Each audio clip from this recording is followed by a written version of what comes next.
Hello all, myself Kushali Kathiria. In previous video we discussed or we start new chapter, fifth chapter, okay, semantic data control. And in previous video we discussed about the uh, semantic data control and view management. In view management we discuss about the centralized system as well as in distributed system, okay. So now we discuss about the data security, okay. Second reason is the database authentication, okay, or we also call the database security. So this topic we discuss in this video. Now, what do you mean by data security or what do you mean by data authentication? Data security protects the data against unauthorized access to and has two aspects. First one is the data protect and second one is the authentication control. What do you mean by data security protects against protects data against unauthorized access. Unauthorized it means legal ના હોય જે જે authority જેની પાસે છે okay એ access ના કરતો હોય પણ જેની પાસે ઓથોરિટી નથી અને એક્સેસ કરે છે ઓકે અનઓથોરાઇઝ જે ડેટા છે એ એક્સેસ કરતા હોય એ લોકો માટે ઓકે તેને બે પાર્ટમાં ડિવાઈડ કરવામાં આવે છે first one is the data protection and second one is the authentication control. Okay, what do you mean by data protection? Data protection is the prevent the physical content of the data to be understood by the unauthorized user. Encrypted or decrypted format, data encryption standard and public key encryption. You already know or already learn about the INS, Internet Network Security. Okay, તો એમાં શું હતું તો કે એમાં જે કંઈ બી અલગ અલગ એન્ક્રિપ્શન ડિક્રિપ્શન જે છે પબ્લિક કી પ્રાઇવેટ કી છે ઓકે એ તમારે શું કરવાની છે તો કે શેર કરવાની છે એના લીધેથી શું થશે તો કે જે કંઈ બી તમારો ડેટા છે એ શું થશે તો એન્ક્રિપ્ટ ફોર્મેટમાં આવશે અને જે પછી તમારી પાસે જ્યારે એ પહોંચી જશે પેકેજ કે જે કંઈ બી ડિટેલ છે પહોંચી જશે ત્યારે તમે એને શું કરશો તો કે કોઈ બી એક કી વડે જે એન્ક્રિપ્ટ કરેલી કી હતી એની ડિક્રિપ્ટ કરવાની જે કી હશે એનાથી તમે શું કરશો તો કે ડેટાને ડિક્રિપ્ટ કરશો અને એ ડેટા તમે ઓકે મતલબ એક્સટ્રેક્ટ કરી લેશો ઓકે મતલબ તમને મળી જશે એ ડેટા જે એકચ્યુઅલ ડેટા હશે એ તો એ શું થયું તો કે ડેટા પ્રોટેક્ટ કર્યો આપણે ઓકે એકચ્યુઅલ ડેટા મોકલવાની બદલે આપણે શું કર્યું તો કે એને એન્ક્રિપ્ટ કર્યો એને હાઇડ ફોર્મેટમાં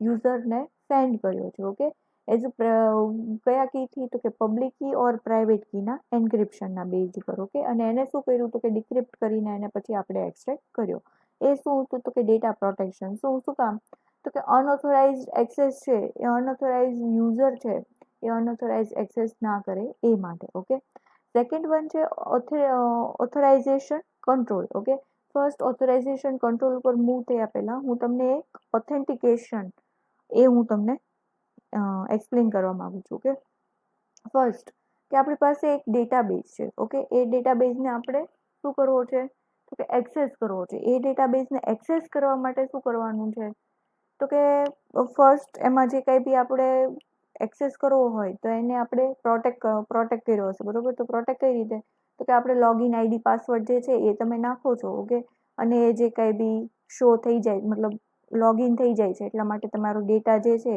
એ શું થશે તો કે એક્સેસ ફોર્મેટમાં આવશે સપોઝ કે અહીંયા આગળ મેં મારું આઈડી છે અહીંયા મારો આગળ ડેટા છે બરોબર સેવ થયેલો છે કે આઈડી છે A1 છે પાસવર્ડ છે ABC છે ઓકે તો મેં પાસવર્ડ આઈડી નાખ્યું A1 ને પાસવર્ડ છે ABC એટલે મારો ડેટાબેઝ છે એ શું થશે તો કે એક્સેસ ફોર્મેટમાં આવશે મતલબ ઓથરાઇઝ થશે ઓકે ઓથેન્ટિકેશન જે કાંઈ બી હતું લોગિન આઈડીનું ઓકે તો એ મેં એક્સેસ કરી લીધું સેકન્ડ વન તો કે સેકન્ડ મારું આઈડી છે B1 ને મારો પાસવર્ડ છે B2C અહીંયા આગળ હું નાખું છું B1 અને મારો પાસવર્ડ નાખું છું B2E ઓકે સી નહીં B2E તો એ શું થશે ડેટાની એક્સેસ કરવાની પરમિશન આપશે તો કે ના નહીં આપે શું કામ તો કે મારો આઈડી પાસવર્ડ જે હતો એકચ્યુઅલ ડેટાબેઝની સાથે મેચ થતો નથી એટલા માટે મને આ ડેટાબેઝની એક્સેસ ખોટા આઈડી પાસવર્ડથી થશે નહીં તો એ શું થયું તો કે ઓથેન્ટિકેશનથી યુઝર ઓથેન્ટિકેશન ઓકે હવે યુઝર ઓથેન્ટિકેશન છે એ ઘણા વેથી થાય મતલબ one way okay one way એટલે શું કે તમે જસ્ટ આઈડી પાસવર્ડ નાખો અને લોગિન થઈ જાય એટલા માટે હવે સેકન્ડ થિંગ છે two way authentication what do mean by two way authentication મતલબ કે તમે આઈડી પાસવર્ડ નાખો છો લોગિન કરો છો સાથે સાથે તમને પાછું ઓટીપી છે કે કંઈ વેરીફાઈ લિંક છે કે પછી તમને કંઈ કન્ફર્મેશન છે પેલું આપણે જીમેલમાં કેમ ટુ વે ઓથેન્ટિકેશન કરીએ છીએ તો એમાં કેવું આવે છે, ઓટીપીનો એક ક્વેશ્ચન આવે છે, પછી કોઈક એવા ક્વેશ્ચન આન્સર આપણે કર્યા હોય તો એ આવે, બરોબર. બેંકના તમે લોગિન કરવા જાઓ તો જો એમને લાગે કે અનઓથોરાઇઝ છે તો એ શું કરશે, તો કે તમને જે કંઈ બી ક્વેશ્ચન હશે પાછળના એ તમને પૂછશે પેલું કરવા માટે, ચેક કરવા માટે, ઓથોરિટી ચેક કરવા માટે કે યુઝર છે એ ઓથેન્ટિકેટ થયેલો છે, મતલબ એ સાચો છે કે નથી સાચો. ઓકે, એ ચેક કરવા માટે શું કરશે, તો કે એના સપોઝ કે તમારી એજ શું છે, કે તમારું નિક નેમ શું છે, કે પછી તમારું પેટનું નેમ શું છે, ઓકે, તમારા ઘરમાં કેટલા મેમ્બર્સ છે, મતલબ એ જ્યારે તમે એકાઉન્ટ ક્રિએટ કર્યું હોય ને ત્યારે તમારે ઓથેન્ટિકેશન એ ટાઈપના ક્વેશ્ચન છે એ તમારે સિલેક્ટ કરવાના આવે છે.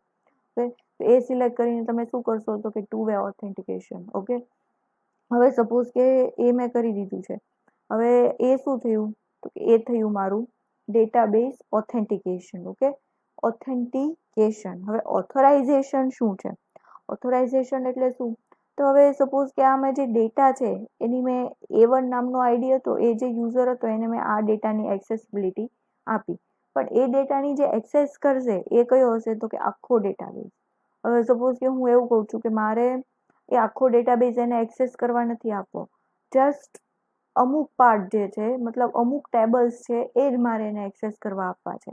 ઓકે, તો શું, તો કે એ છે ઓથેન્ટિકેશન કંટ્રોલ, ઓથોરાઇઝેશન કંટ્રોલ. એટલે શું, કે ઓથોરિટી આપી છે મેં એને ડેટાબેઝ એક્સેસ કરવાની, કોને, તો કે ઓથેન્ટિક યુઝરને.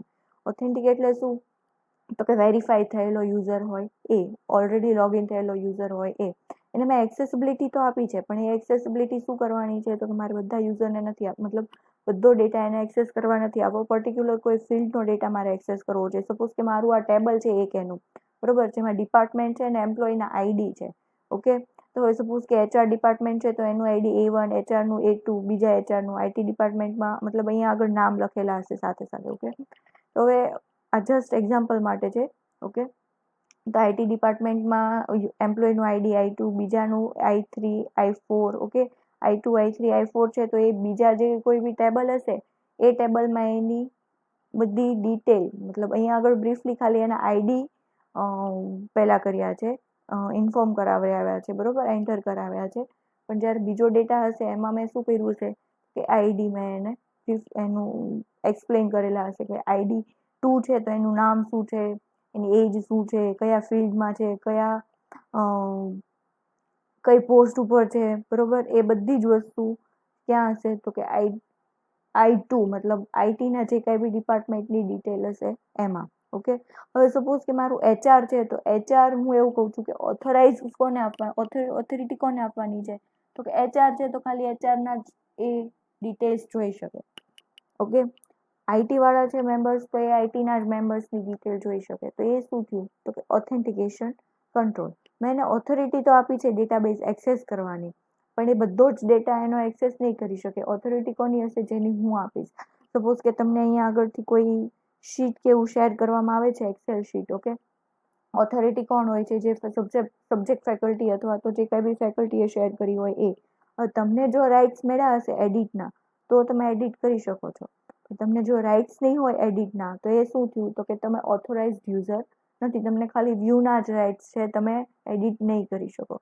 એ ટાઈપનો ડેટા થયો. ઓકે, તો એ કયું થયું, authorisation control. Only authorise user perform the operation they are allowed two on the database. એટલે શું, તમે વ્યૂ તો કરી શકો છો, મતલબ જે ઓથોરિટી આપી હશે એ કરી શકો છો, ઓથોરિટી વધારાનું નહીં કરી શકો. સપોઝ કે આપણી એક્ઝામ્પલ શીટની જ મેં તમને કીધી, એક્સેલ શીટમાં સપોઝ કે તમારે કોઈ ડેટા છે એન્ટર કરવાનો છે, સપોઝ કે તમે પ્રોજેક્ટની શીટ હતી એ જ તમે એન્ટર કરી, તો તમને રાઇટ્સ મળ્યા છે એડિટના, એટલે તમે રાઇટ કર્યું અંદર, મતલબ એની અંદર લખ્યું છે, બરોબર.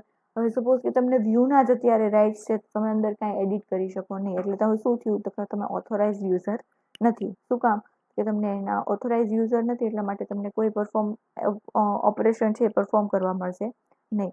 તો એનું ટાસ્ક, મતલબ એનું પેલું શું છે, તો કે identification of subject and object, authorisation, authentication of subject ને ગ્રાન્ટિંગ ઓફ ધ રાઇટ્સ. એટલે શું, તો કે ઓથોરિટી જેને આપવી છે આપણે જે ઓપરેશન એક્સેસ કરવા માટેની એ. ઓકે, તો આ બંને શું હતું, તો કે ફર્સ્ટ વન હતું ડેટા પ્રોટેક્શન. ડેટા પ્રોટેક્શન કઈ રીતે, તો કે એન્ક્રિપ્ટ ને ડિક્રિપ્ટ કરીને આપણે ડેટા જે સ્ટોર કરીએ છીએ એ સેકન્ડ વન હતું એ ઓથોરાઇઝેશન. ઓકે, ઓથોરાઇઝેશન કંટ્રોલ એટલે શું કે ઓથેન્ટિક યુઝરને જ એ ડેટા છે એ એક્સેસિબિલિટી મળે, બીજા કોઈને ના મળે. ઓકે, તો આ હતા એના example. Okay, now what is a database authentication. Okay, એ આપણે પ્રીવિયસ સ્લાઇડમાં જોયું. Database authentication is a process or act of confirming that a user who is attempting to log into database is authorized to do so and is only accorded the rights to perform activity that he or she has been authorized to do. એટલે શું તો કે suppose કે આપણે તમે already PHP MyAdmin ભણી ગયા છો, બરોબર? તો PHP MyAdminમાં પાસવર્ડનું ઓથેન્ટિકેશનનું આવે છે. તો સપોઝ કે તમે જો ઓથેન્ટિકેશન રાખ્યું છે ડેટાબેઝ ઓથેન્ટિકેશન, ઓકે, તો એમાં તમને દર વખતે આઈડી પાસવર્ડ તમે જ્યારે બી ઝેમ્પ સર્વર ખોલીને તમારું જે કંઈ બી PHP MyAdmin છે એ ઓપન કરશો એટલે તમને પહેલાં એ તમને આઈડી પાસવર્ડ પૂછશે. આઈડી પાસવર્ડ પૂછ્યા પછી તમારું જે કંઈ બી PHP MyAdminની જે પેનલ છે એ તમને ઓપન કરીને દેખાડશે. તો એ શું થયું તો કે તમારી એડમિનના જે કંઈ બી રાઇટ્સ છે, એડમિનના જે આઈડી પાસવર્ડ છે એ તમે નાખશો, ઓથેન્ટિકેટ થશો તો ને તો જ તમને એમાં એક્ટિવિટી પરફોર્મ કરવાની શું મળશે તો કે એના રાઇટ્સ મળશે, અધરવાઇઝ તમને રાઇટ્સ મળશે નહીં. હવે ડેટાબેઝ ઓથેન્ટિકેશનના એની નીડ શું છે, એના એડવાન્ટેજ શું છે તો કે user account and all authentication are control by database. There is no reliance or anything outside of the database. મતલબ આઉટસાઇડ ડેટાબેઝ એટલે શું કે સપોઝ કે આઈટી ડિપાર્ટમેન્ટની બહારથી કોઈ એક્સેસ ડેટાબેઝ છે એક્સેસ ના કરવો જોઈએ. તો જો એક ડેટાબેઝ બહારથી કોઈ એક્સેસ કરતું હોય તો એની પાસે કોઈ રાઇટ્સ નહીં હોય. તો એ શું થયું કે હું યુઝર એકાઉન્ટ જે છે, મતલબ મારું જે ડેટાબેઝનું એકાઉન્ટ છે એ કોણ એક્સેસ કરી શકશે? ખાલી આઈટી ડિપાર્ટમેન્ટના લોકો, કમ્પ્યુટરના કે મિકેનિકલના ડિપાર્ટમેન્ટના લોકો એક્સેસ કરી શકશે નહીં. તો એ શું થયું તો કે મારી જે કંઈ બી સિક્યોરિટી હતી મારા ડેટાબેઝની, ટેબલ્સની, એ બધી શું થઈ તો કે સેફ ફોર્મેટમાં થઈ. Oracle provides strong password management features to enhance security when using database authentication. મેં જેમ કીધું છે PHP MyAdmin, ઓકે, એ બી એક એક્ઝામ્પલ છે કે જે કંઈ બી ડેટાબેઝ ઓથેન્ટિકેશન કરાવવાનું છે, સિક્યોરિટી આપવાની છે એની માટેનું. એ જ રીતે Oracle. It is easier to administer when there are the small communities. Okay, મતલબ એ ઇઝી છે. ઓકે, એડમિન સાઇડથી એને એક્સેસ કરવું, એને મેનેજ કરવું, એ શું થશે તો કે બધી જ રીતે ઇઝી બની જશે. શું કામ તો કે ડેટાબેઝ ઓથેન્ટિકેટ બધા જ કોઈ બી ક્યાંય એડ નહીં કરી નાખે ડેટા. ઓકે, તમને રાઇટ્સ મળ્યા છે તો તમે કાંઈ બી એડ કરીને ડિલીટ કરીને નહીં કરો. જો તમને રાઇટ્સ મળ્યા હશે તો ને તો જ અને એ ખ્યાલ આવી જશે. ઓકે, એ રીતે ઇઝી છે સ્મોલ કોમ્યુનિકેટીમાં. What is external authentication? Okay, આ જે હતું એ ડેટાબેઝ ઓથેન્ટિકેશન હતું. હવે એક્સટર્નલ ઓથેન્ટિકેશન શું છે? When you choose the external authentication for a user account maintained by the system database, but password administrator and user authentication is performed by the external service. This external service can be operating system or network service such as the Oracle NET. External authentication એટલે શું કે અહીંયા suppose કે આપણે કીધું છે database authentication છે admin through થવાનું છે. હવે અહીંયા આગળ મારે એડમિન નથી આપવું, કોઈ એક્સટર્નલ કાંઈ બી થર્ડ પાર્ટી હશે એને મારે ઓથેન્ટિકેટ કરવો છે. થર્ડ પાર્ટી ઇટ મીન્સ કે જે કાંઈ બી સિસ્ટમ થ્રુ ઓથેન્ટિકેટ થતું હોય. સપોઝ કે એક એક્ઝામ્પલ લઈ લઈએ આપણે લોકલ મશીનમાં જ કે આપણે કાંઈ બી સોફ્ટવેર છે આપણો, બરોબર, મેઇન જે પેનલ છે એડમિન પેનલ, ઓકે, 3 યુઝર છે આપણી ઓએસમાં. એક એડમિન પેનલ છે, એક સ્ટુડન્ટ પેનલ છે અને એક GMIT છે. હવે સપોઝ કે તમારે કંઈક ઇન્સ્ટોલ કરવું છે, અનઇન્સ્ટોલ કરવું છે તો એ સ્ટુડન્ટને રાઇટ્સ નહીં હોય. ઓકે, તો એ સ્ટુડન્ટને રાઇટ્સ નહીં હોય કે તમે કંઈક એની અંદર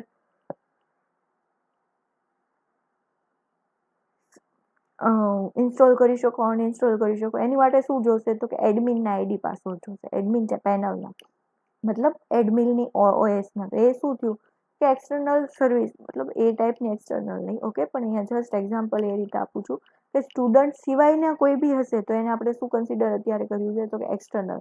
તો એ શું થયું તો કે એક્સટર્નલ સર્વિસ પાસેથી આપણે શું લેવાની છે તો કે ઓથેન્ટિકેશન લેવાના છે આઈડી પાસવર્ડ નાખીને.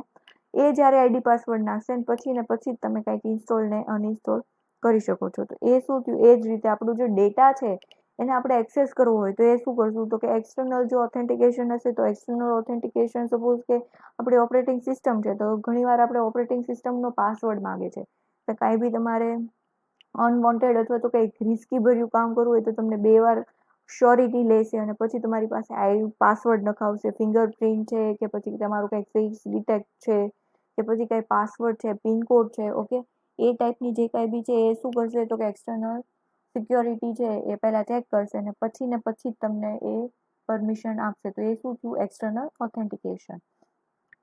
What is the advantage? More choice of the authentication mechanism are available, like such as smart cards, fingerprints, Kerberos, or the operating system. Many networks authentication service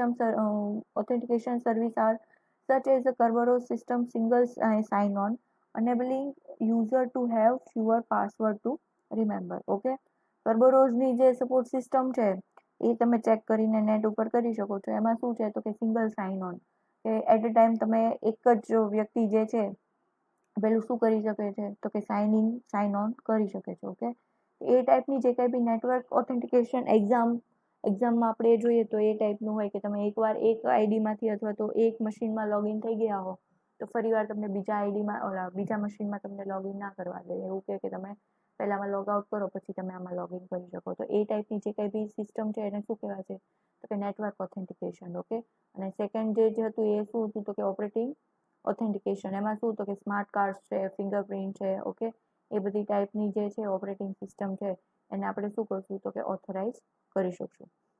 પછી શું તો કે requirements of database security. What is a requirement of ડેટાબેઝની સિક્યોરિટીની શું જરૂર પડે?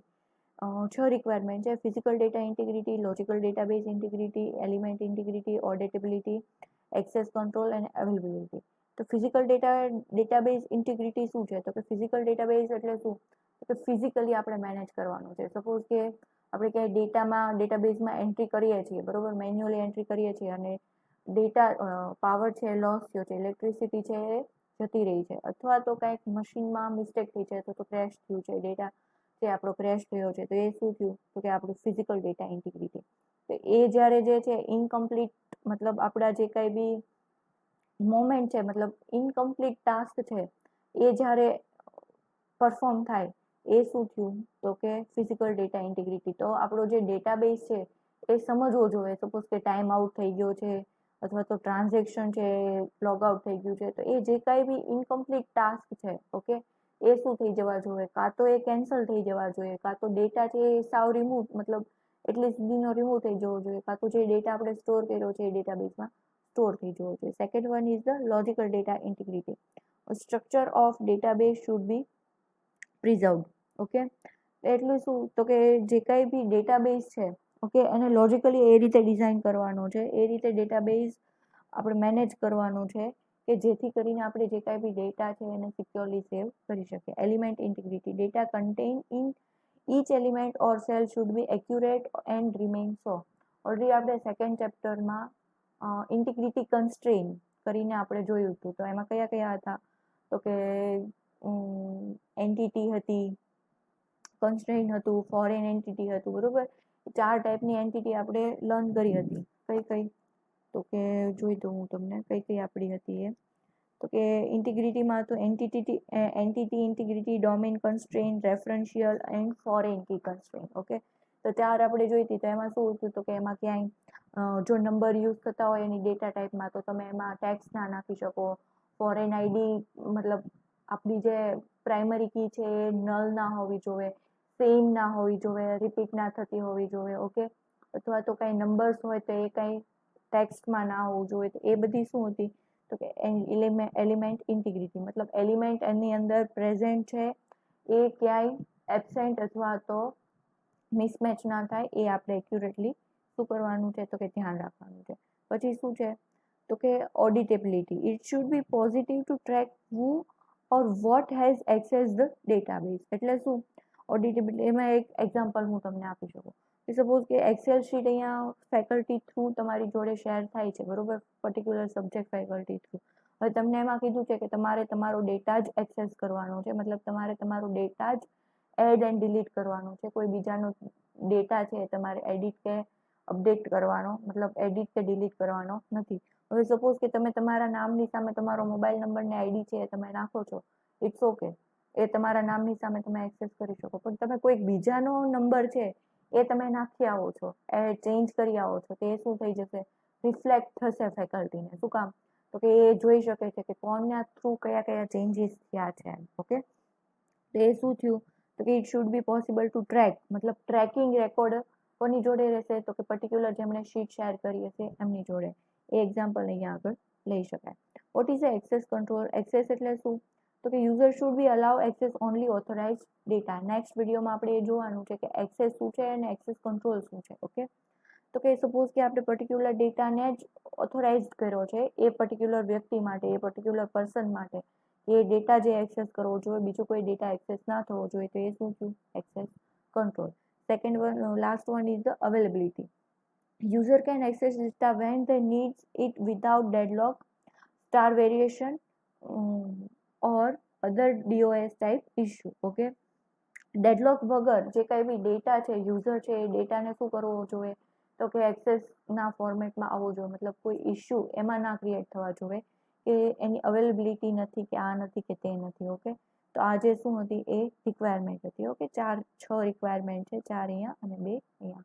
Okay, next વિડીયોમાં હવે આપણે જોવાના છીએ એક્સેસ કંટ્રોલ, કે એક્સેસ કઈ રીતે કરશું અને કયા કયા એના એલ્ગોરિધમ્સ છે. એલ્ગોરિધમ તો ના કહેવાય, પણ નાની એવી શોર્ટ થિયરી છે કે એક્સેસ કંટ્રોલની, કે કઈ રીતે થશે, એ આપણે નેક્સ્ટ વિડીયોમાં જોવાના.